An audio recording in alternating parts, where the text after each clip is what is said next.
மரவள்ளி கிழங்கு சாதாரணமாக கிடைக்கும் ஒரு உணவுப் பொருள் தான். இந்த கிழங்குல பலவிதமாக சமைக்கக்கூடும். ஆனால் உணவை தவிர்த்து இந்த கிழங்குக்கு மருத்துவ ரீதியான பயன்களும் உண்டு என்பது அறியாத ஒன்றாகும். இது பல்வேறு ஆரோக்கிய நன்மையை கொடுக்கும் ஒரு உணவுப் பொருள் கூட சொல்லலாம்.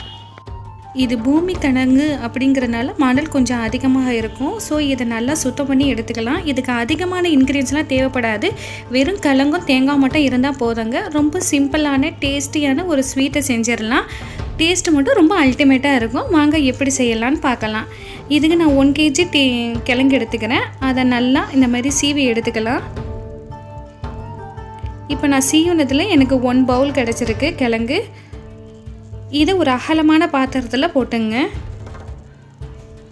ஒரு பெரிய சைஸ் தேங்காவை நல்லா திருவி எடுத்துங்க. அதையும் இதில் சேர்த்துக்கலாம். வாசனைக்காக 2 ஏலக்காவை நல்லா பொடி பண்ணி வச்சுருக்கோம். அதை இதில் சேர்த்துக்கலாம். 2 டம்ளர் சுகர் சேர்த்துக்கலாம்.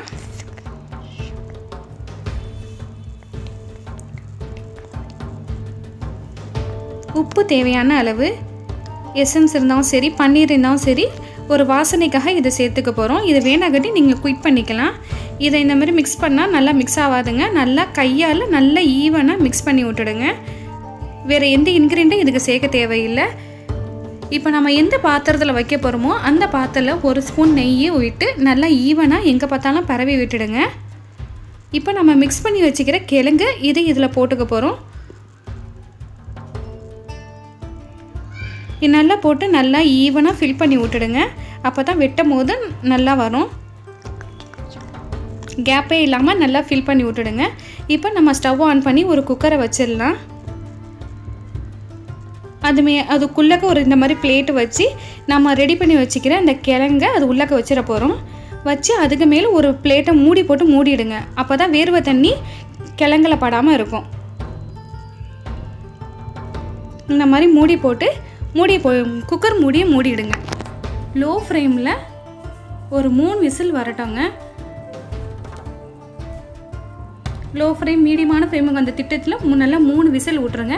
நம்ம சீவி சேர்த்துக்கிறதுனால கிழங்கு சீக்கிரமாக வெந்துடும். இப்போ 3 விசில் ஆகிடுச்சு. பாருங்கள், ஃபஸ்ட்டு எவ்வளோ பியூர் ஒயிட்டாக இருந்துச்சு. இப்போ கண்ணாடி பதத்துக்கு வந்துருச்சு பாருங்கள். அவ்வளோதான். இப்போ நல்லா ஆறின பிறகு இந்த மாதிரி துண்டு போட்டு எடுத்துக்கலாம். இதுக்கு மேலே சும்மா நட்ஸு ரொம்ப ஆட் பண்ணிக்கலாம். இது ஆப்ஷன் தான். பாருங்கள் எவ்வளோ சாஃப்டாக இருக்குதுண்டு. ரொம்ப சாஃப்டாகவும் இருக்கும், நல்லா டேஸ்டியாகவும் இருக்கும். இதை நம்ம வீட்டு குட்டீஸ்ட்டை கொடுத்து எப்படி இருக்குன்னு கேட்கலாம். அருமையாக இருக்குன்னு சொல்லிட்டாங்க. ட்ரை பண்ணாதவங்க ட்ரை பண்ணி பாருங்கள். இன்னும் நீங்கள் இந்த வீடியோ சப்ஸ்கிரைப் பண்ணாமல் இருந்தீங்கன்னா உடனே சப்ஸ்கிரைப் பண்ணி பக்கத்தில் உள்ள பெல் ஐக்கானே கிளிக் பண்ணிடுங்க. தேங்க்ஸ் ஃபார் வாட்சிங்.